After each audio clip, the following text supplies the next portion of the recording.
အားလုံးပဲမင်္ဂလာပါso ဒီနေ့ပြောပြရှင်တဲ့အကြောင်းရင်းကတော့ Travis Scott Jet.2 Album Trailer ထွက်တယ်ဆိုတဲ့အကြောင်းရင်းပေါ့နော်လွန်ခဲ့တဲ့2ရက်က Travis Scott Jet.2 Album Trailer ထွက်တယ်album နဲ့အတူ merchandise နဲ့တခြား collection accessory တွေကိုပါကြေညာခဲ့တယ်ပေါ့နော်as Travis you all know album ထွက်တာနဲ့ collection ပါတခါတည်းကြေညာပါနော်Casted Jazz ဆိုတဲ့ label အကြောင်းပါပြောရမယ်ဆို Casted Jazz ဆိုတဲ့ label ကလည်းအရင်ဒီဇင်ဘာ2019လောက်ကထွက်ခဲ့တဲ့ Jet.2 album နဲ့အတူတော်တော်ပေါက်ခဲ့တဲ့ label လို့ပဲပြောရမလားဒီ Jet.2 နဲ့အတူCasted Jazz ဆိုတာကြေညာပြီးတော့ဒီရဲ့ clothing line ဒီအကုန်လုံးကို Casted Jazz ဆိုတဲ့နာမည်နဲ့အတူထုတ်လာလိုက်တာအခုထိပဲတော်တော်လေး grown up ဖြစ်လာကျွန်တော်လည်း album ထဲကHours ဆိုတဲ့တခြင်းနာမည်ကိုယူပြီးတော့အခု vintage ရောင်းတဲ့ page ပါထောင်ထားပါတော့ Okay အဲ့ဒီတော့ Jet.2 album ရဲ့အကြောင်းတွေကိုပြောတာနောက်မှ album အကြောင်းလေးပြောနောက်မှာပါနော်အဲ့တော့ဒီ album box set ဒီဖတ်တော့ကြည့်ကြပါဒီမှာဆိုရင်တော့ Travis Scott ရဲ့ Jet.2 Boxes A2 ပေါ့နော်ဒီ Boxes A2 မှာဆိုရင် printed custom printed box leather box style custom printed box တခုပါမယ်Travis Scott ရဲ့ signature color ဖြစ်တဲ့မူခါရောင် graffiti တစ်ထည့်ပါမယ်ပြီးတော့ album ပေါ့ဒီ graffiti မှာပြောရှင်းတာတခုရှိတယ်ပေါ့နော်သူရဲ့ဒီထဲမှာပါတဲ့ graphic mask ပေါ့နော် Casted Jazz mask အစိမ်းလူရောင် mask ပေါ့နော်mask ကအရင် collection Jet.2 album collection ထဲမှာရောင်းခဲ့တဲ့ mask ပေါ့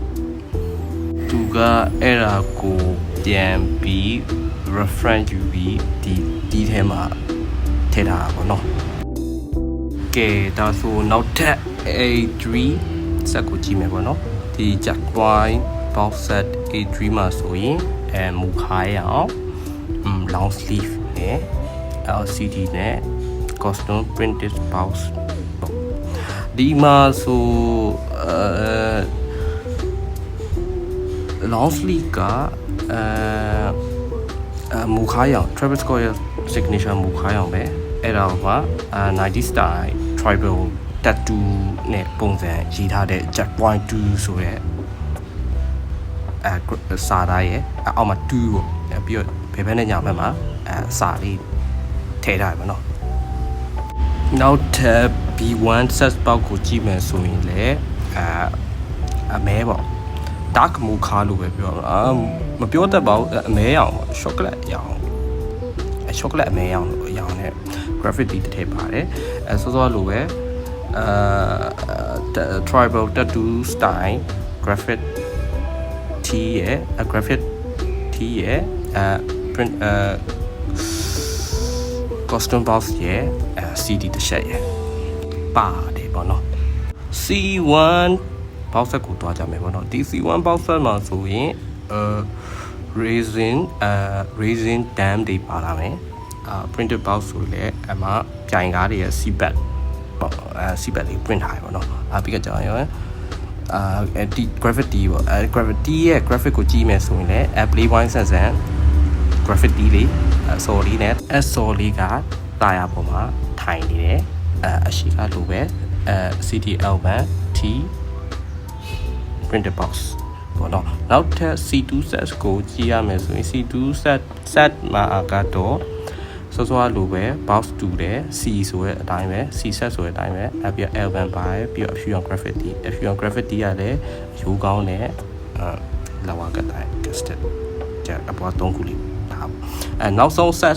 set SET ပေါ့နောက်ဆုံး set အနေနဲ့ပြောရမယ်ဆိုရင်ဒီ C3 set မှာတော့စောစောလိုပဲ resin stamp printed box ပါမယ် CD shape ပါမယ်ပြီးတော့ hat ပါမယ်ပေါ့ cap ကလည်း resin style ပဲ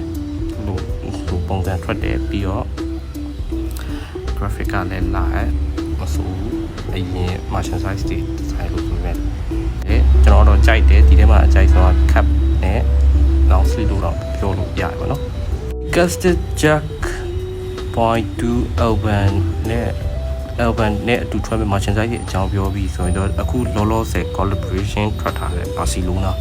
Travis Scott နဲ့ Barcelona ရဲ့ collaboration ပြောချင်တယ်အတိအမှန်ဆို Travis Scott နဲ့ Barcelona ရဲ့ limited အထည်ရေး1899ထည်နဲ့ထွက်ခဲ့တဲ့အထည်တွေကတော့လွန်ခဲ့တဲ့8ရက်ကားလောက်ပဲဆိုတော့ပါပြီဒါပေမဲ့မေလ9ရက်နဲ့12ရက်နေ့မှာ Travis Scott နဲ့ Barcelona နဲ့ collaboration လုပ်ထားတဲ့ collection တွေကို release လုပ်မယ်လို့ပြောတယ်အဲ့တော့ release ထဲမှာဒီရဲ့ထီးလေးပြန်ဒီရဲ့ jersey လေးပြန်ပါကောင်းပြန်ပါလာနိုင်တယ်အဲ့တော့လူကြီးမင်းအနေနဲ့ football fan တယောက်ပြီးတော့ငွေလည်းအတင်းရှိရဆိုရင်တော့ဒီမေလ9ရက်နေ့မှာထွက်မဲ့ collaboration ကတခုတော့ဆွဲတင်တယ်လို့တော့အကြံပေးရှင်တယ်jersey ပေါ့ jersey မဟုတ်တော့ကျွန်တော်ထင်ပါတယ်ဘာကြီးကျွန်တော်လည်းကြားလို့ဆိုရင် hoodie လို့တခြား collection တွေလည်းပေါင်းပါအဲ့ဒါလေးတော့ရအောင်ဆွဲကြပါလို့ပြောရင်းနဲ့ဒီဗီဒီယိုလေးကိုဒီမှာပဲအဆုံးတက်လိုက်ပါတယ်ခင်ဗျာ